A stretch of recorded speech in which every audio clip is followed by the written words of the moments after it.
Hello guys, may isi-share naman kaming video sa inyo na ngayon lang nangyari. Ito ay tungkol sa mga traffic rules na dapat sinusunod natin para walang aberya sa daan. Guys, disclaimer lang ha, this video is for public interest that may raise public awareness. Kaya pasensya na po, nabidyohan ko lang siya at sana mayroon tayong matutunan sa video na to.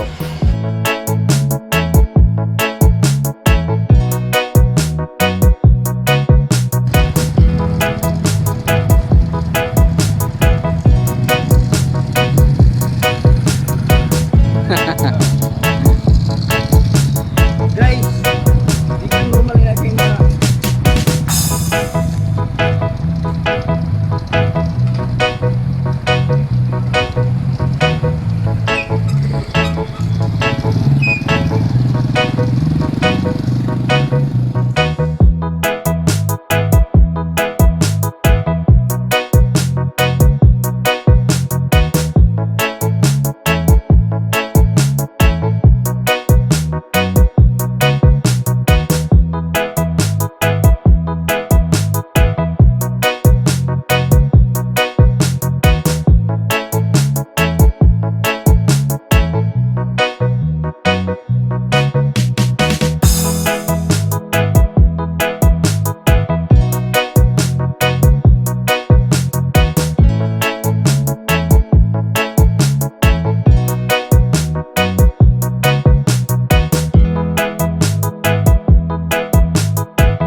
sabi nyo sa video na to. Please comment your suggestions and opinion below.